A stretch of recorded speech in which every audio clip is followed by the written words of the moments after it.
Present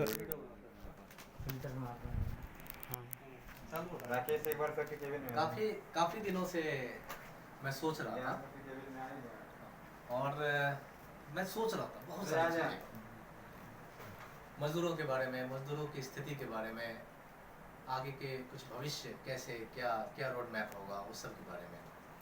तो पिछले 50-60 दिनों से मजदूरों को लेकर काफ़ी ज़्यादा कई तरह के विचारधाराएं का निर्माण किया गया। कितने लोग पक्ष में बोले, कितने लोग विपक्ष में बोले। मैंने भी कई बार पक्ष में लिखा, मैंने भी कई बार विपक्ष में लिखा।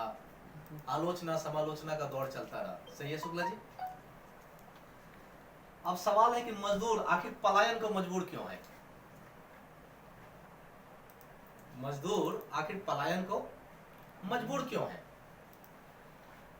अब हम आप चूंकि मजदूरों के बीच में रहते हैं, हम मजदूरों से बहुत ही नजदीक से जुड़े हुए हैं, तो हम आप सही बातें बता सकते हैं। वे नहीं जो एसी के कमरे में बैठे हुए हैं, और वे नहीं जो केवल फेसबुक खेल रहे हैं। समझ गए? वो नहीं बता सकते, क्योंकि मजदूरों के बीच 12 घंटे, 14 घंटे, 15 घंटे तो हम आप रहते हैं। तो हम आप एक सही आकलन करते हुए सही आंकड़ा पेश कर सकते हैं या सही तथ्य पेश कर सकते हैं। कई सारी घटनाएं देखा जिससे दिल भारी भी हुआ। जैसे पैदल चलते चलते कुछ मजदूर दिवंगत हो गए, भगवान को प्यारे हो गए। 16 मजदूर ट्रेन की पटरी पर थक कर सोए रहे, ऊपर से ट्रेन गुजर गई, कट गए। ऐसे बहुत सारी। इसके पीछे कारण क्या है? ढेर सारे कारण हो सकते हैं, बट मूल कारण क्या है ये तो जो भगवान को प्यारा हुआ है उसी को पता होगा।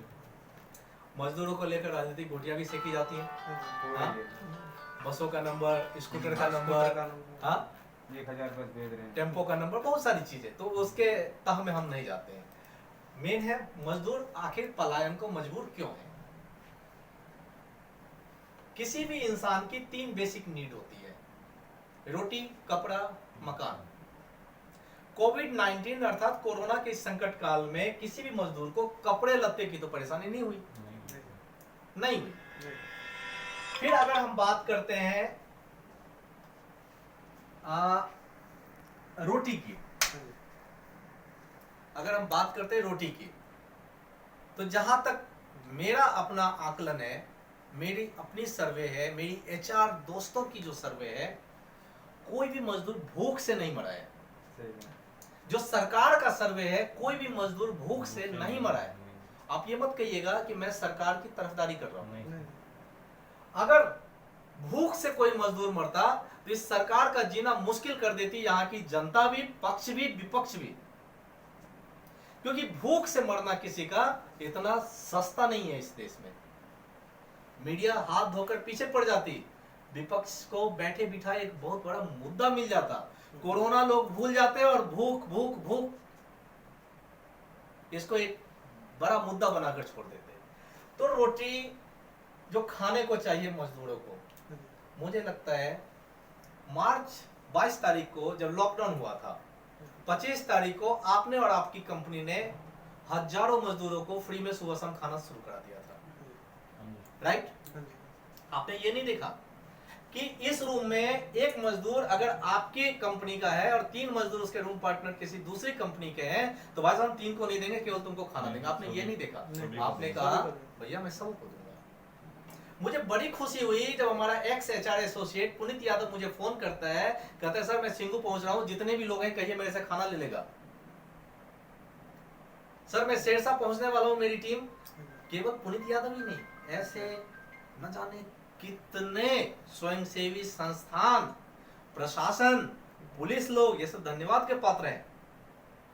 यह भी हमारे भारत का ही एक रूप है जिन्होंने भारत को बचाए रखा इस संकट की घड़ी में। सरकार ने भी तो राशन मुहैया करवाया।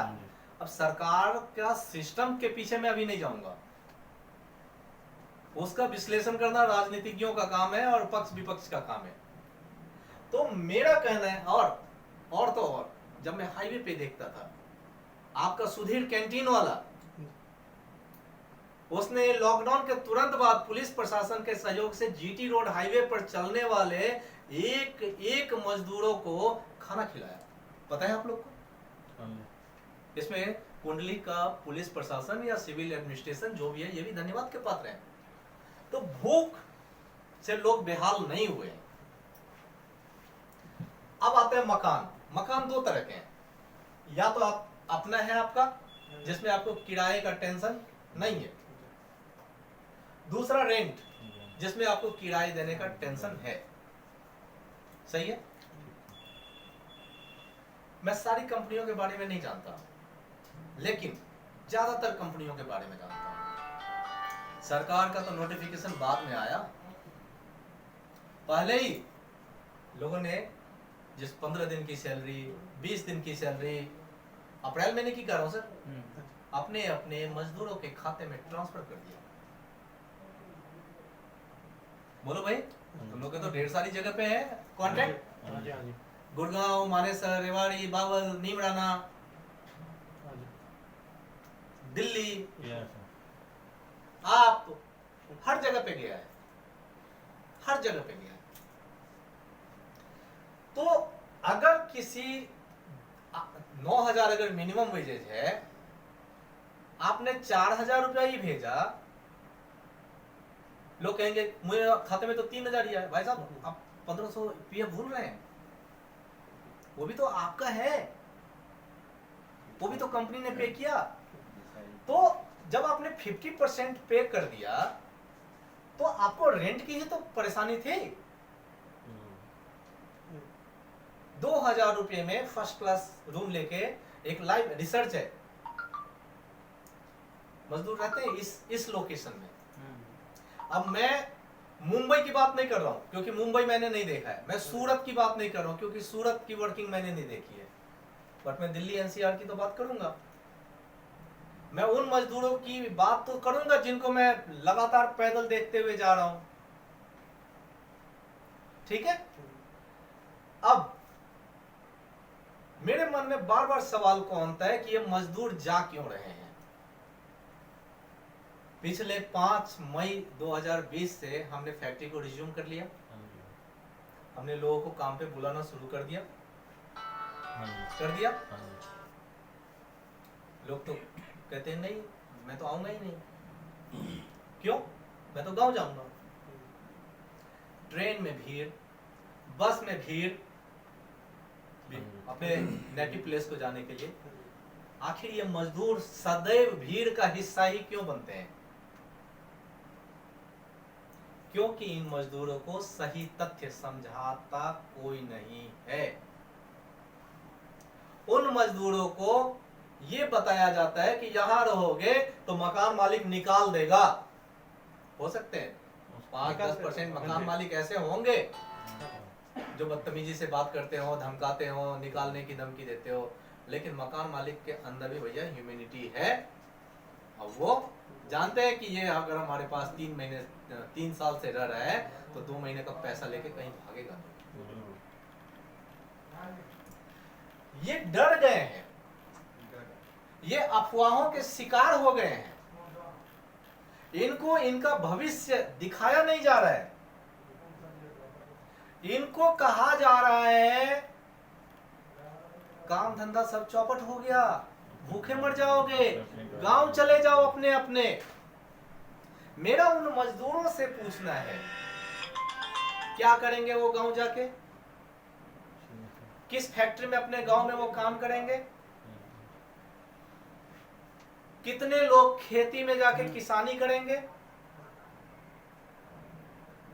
कितना उद्योग धंधा है वहां पे? कितने लोगों को वहां के जो लोकल लोग हैं वो रोजगार ही दे देंगे? मतलब मजदूरों को ऐसा रास्ता दिखा दिया गया है जिसमें वो अपने पैर पे खुद ही कुल्हाड़ी मार रहे हैं। मुझे बहुत गर्व होता है, मुझे ताज्जुब होता है, मैं आश्चर्यचकित हो जाता हूँ जब देखता हूँ 5 साल 7 साल के बच्चे पैदल जा रहे हैं। मेरा दिल द्रवित हो गया मिश्रा जी, जब मैंने देखा कि एक बच्चा वो ट्रॉली पे ऐसे सोकर, मतलब मैं भयाक्रांत भी था और मुझे सोचने पे मजबूर भी था कि एक तरफ बैल है, दूसरी तरफ मजदूर है और बैलगाड़ी को खींच रहा है। तरह तरह की चीज वायरल होती गई, तरह तरह की चीज, लेकिन सबका टारगेट कौन था? मजदूर। ये मजदूर हंसी का पात्र भी बनाया गया, यह मजदूर दया का पात्र भी बनाया गया। इस मजदूर को भारत का सबसे बेबस इंसान बना दिया गया। मेरा सवाल इन मजदूरों से भी है कि आप, मैंने देखा है दिन रात मेहनत करते हैं, आप इनकी मेहनत पे कतई शंका नहीं कर सकते।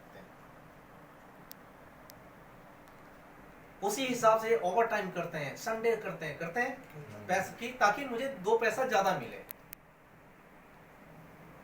इन सभी मजदूरों के पास मैं अगर कच्ची इंडस्ट्री को छोड़ दूं, कुछ बेईमान लोगों को छोड़ दूं, तो most of the persons, most of the industries आज के डेट में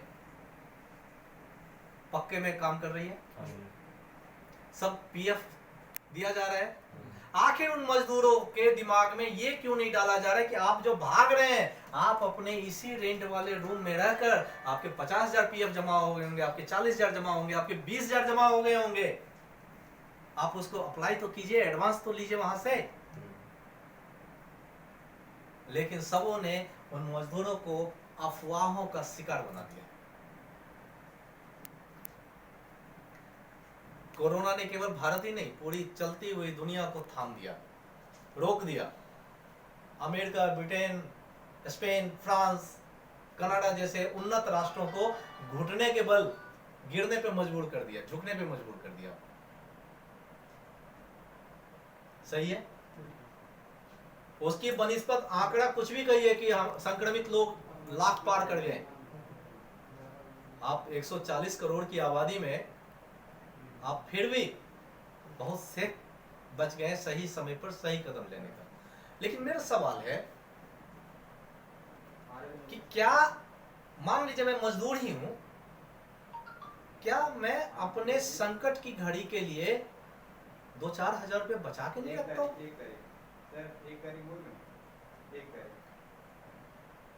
कि मैं 1 महीना भी अपने फैमिली को मैं संकट की घड़ी में सही से खिला नहीं सकता? जिस मकान में मैं पिछले 4 साल, 3 साल, 2 साल से, 1 साल से रह रहा हूं, मेरा मकान मालिक के साथ पर्सनल रिलेशंस मैंने मतलब इतना अच्छा डेवलप नहीं कर पाया कि वो 1 महीने तक मेरा सपोर्ट कर दे।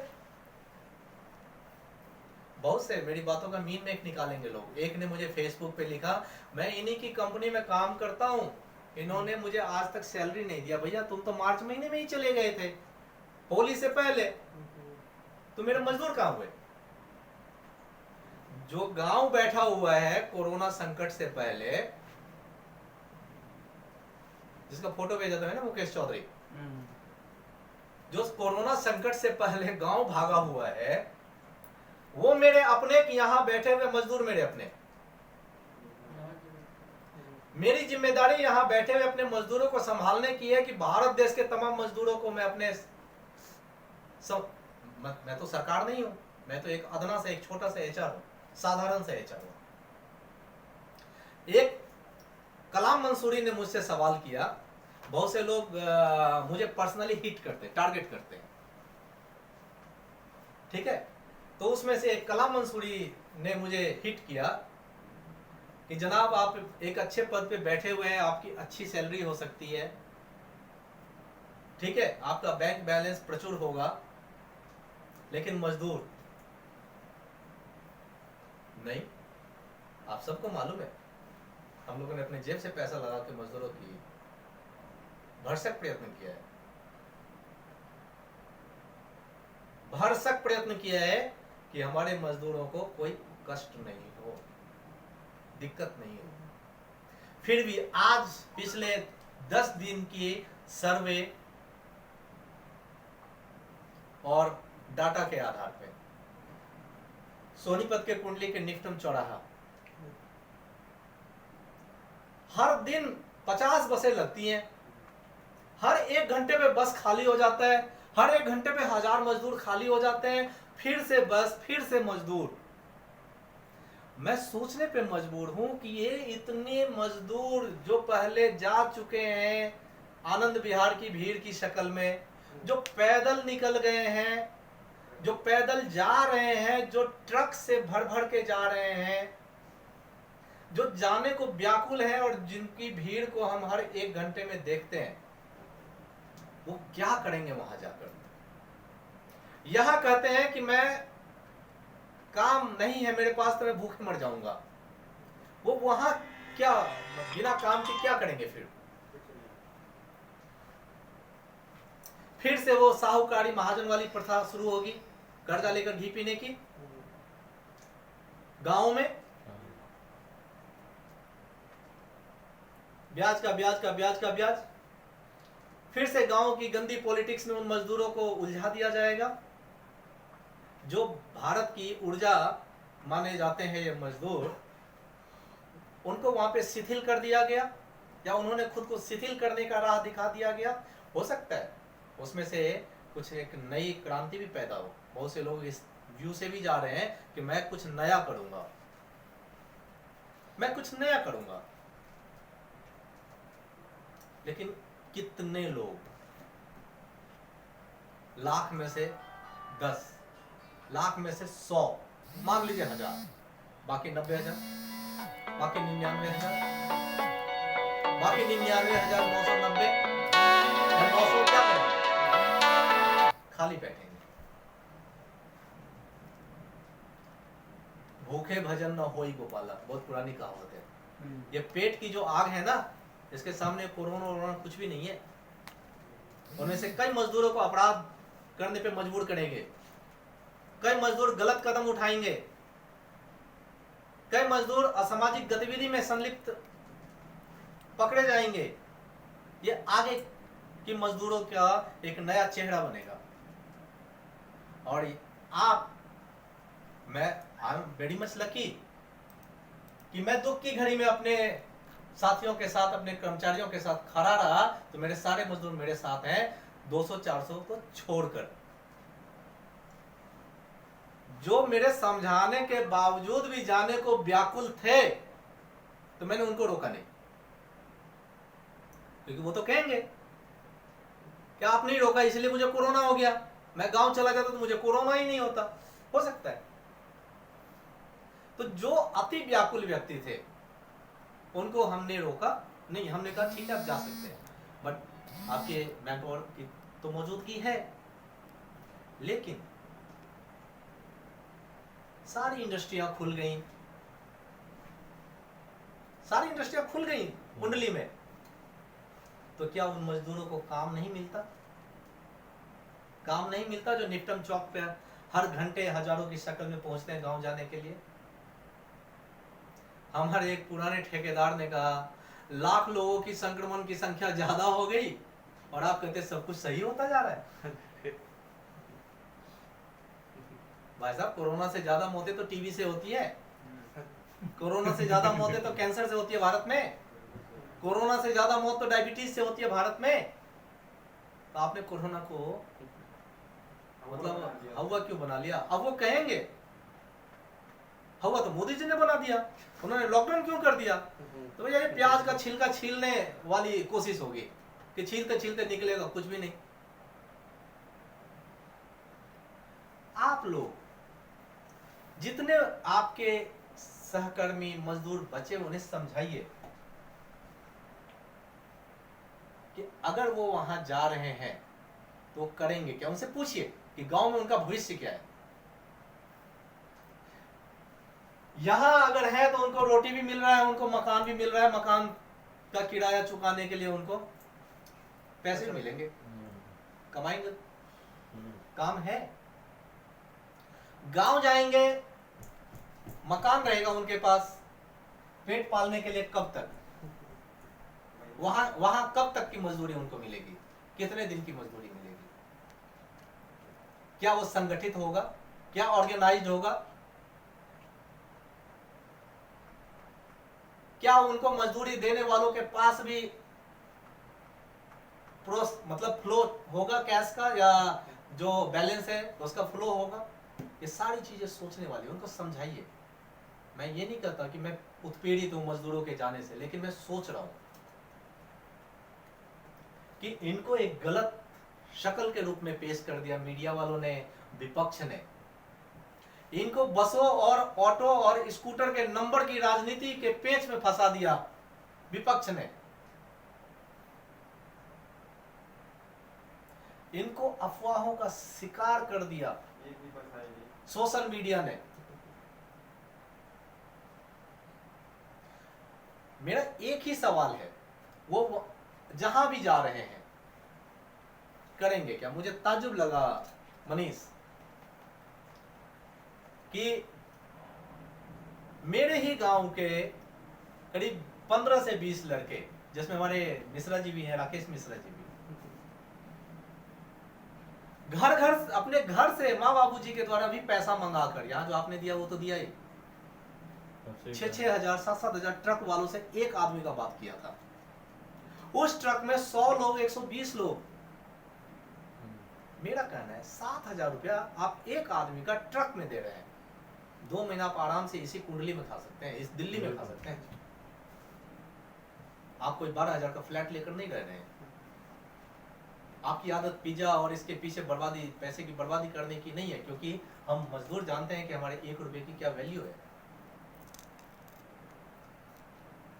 मैं सोचने पे मजबूर था कि 3.5 लाख रुपए का प्याज का ट्रक खरीद लिया मुंबई से प्रयागराज जाने के लिए।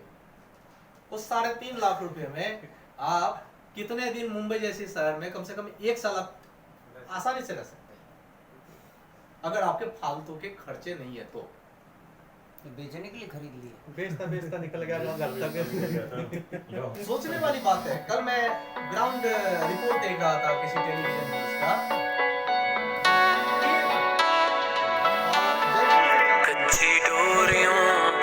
हेलो, जयपुर से चला हुआ मजदूर आ जाओ जी, पैदल पहुंच ऊपर ही हूँ जी।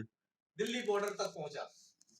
बोला कैसा है, आइए आइए शर्मा जी आइए, बैठने दीजिए। यहाँ आकर कहता है, वो मजदूर दिल्ली बॉर्डर पे आके कहता है, मैंने तो 700 रुपया दिया है जी ट्रक वाले को, फिर पैदल चला, फिर 400 रुपया दिया छोटा हाथी को, फिर पैदल चला।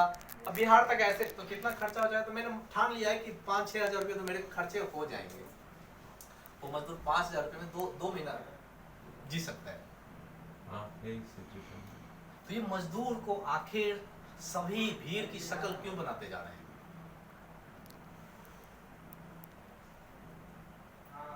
कहां है वो यूनियंस के नेता? आज कहां हैं जो कहते हैं कि मैं मजदूरों के यूनियन को लीड कर रहा हूं? उनके पास चंदे के इतने पैसे होते हैं, उन्होंने इन मजदूरों को क्यों नहीं दिया, क्यों नहीं मदद किया? ढेर सारी श्रमिक यूनियन है, बहुत सारी हैं, दिल्ली में तो काफी ज्यादा है। आप 1,000 बसों को बॉर्डर पे खड़ा कर देते हैं, आप 1-1 हजार रुपया ही उन मजदूरों के खाते में क्यों नहीं कांग्रेस की तरफ से डाल दिया गया? आप तो भारत की सबसे धनी पार्टी मानी जाती है।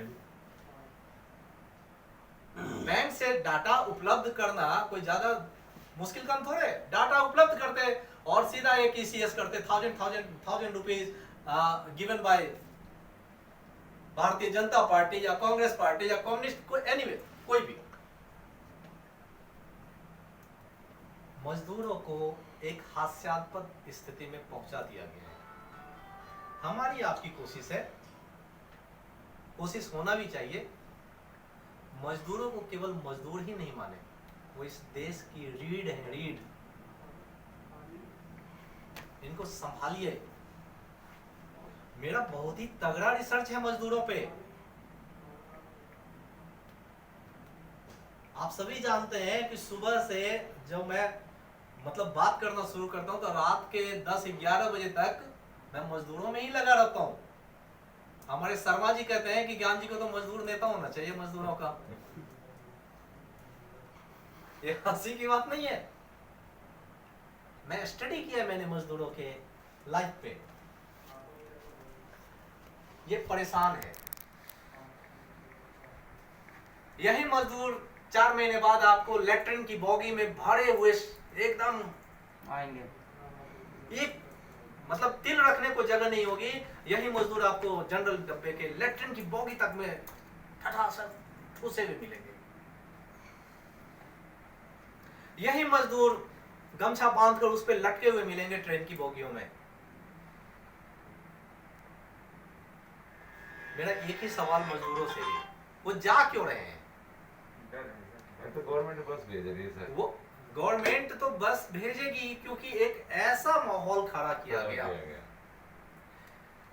कि कोरोना का सिम्टम आने में ही 14 दिन लगते हैं। मजदूरों को बताया गया भैया कोरोना बाद में, पहले तुम आज मर जाओगे। दलील तो सब दे देते हैं, कितनों से फेसबुक पे कई सारे आते हैं कोरोना से बाद में मरेंगे, भूखे पहले मर जाएंगे। यहाँ जब मैं नहीं मानता, भूख से कोई नहीं मरता भारत में, भूख से नहीं मरा, कोरोना के काल में भूख से नहीं मरा। मैं बार बार कहता हूँ अगर भूख से मरता तो मीडिया छोड़ती नहीं भारत सरकार को, नहीं छोड़ता, विपक्ष छोड़ता नहीं। कोरोना शब्द ही मिट जाता भारत देश से, और केवल मीडिया में भूख भूख भूख ये 50 दिन में चलता रहता। हम सबों की कोशिश होनी चाहिए। भारत अभी भी संभला हुआ है, टूटा नहीं है, झुक जरूर गया है विकास की राह से थोड़ा सा, लेकिन वो टूटा नहीं है। और इसको संभालने के लिए हम सबको भली भांति सोचना पड़ेगा इनके बारे में, क्योंकि ये हमारे बेस हैं, हमारे फाउंडेशन, नींव है हमारे समाज का, हमारी दैनिक जिंदगी का, हमारी इंडस्ट्री का, देश का। कम से कम इसके लिए जो है ना मजदूर, ये शब्द हमें मतलब दिल का एक कोना जो है ना इनके लिए सोचिए। मैं ये नहीं कहता कि जेब से पैसे निकाले दान दीजिए, नहीं, बिल्कुल नहीं। बट जितने भी मजदूर इस सोच में भाग रहे हैं कि आगे मेरे पास काम नहीं है, उनको काम दिलाइए। आज भी जीटी रोड पे शर्मा जी कम से कम 50 मजदूर को साइकिल से आते हुए देखा। मैंने कहा कहाँ गांव विदा हो गए? कार रोक के मैंने पूछा गांव विदा हो गए? बोला नहीं सर, फैक्ट्री खुल गई हमारी। उनके चेहरे पे, उनकी आंखों में जो एक चमक थी ना, वो उनके भविष्य को संवारने की थी। सही बात।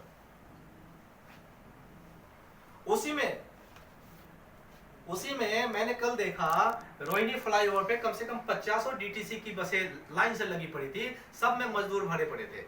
मैंने कार रोका, मैंने मजदूरों से पूछा कहाँ जा रहे हो? उनकी आंखों में चमक नहीं सी, शिथिल, गांव जा रहे हैं, पैदल चलते चल। कहाँ से आए हो? रोहतक तरफ से आए।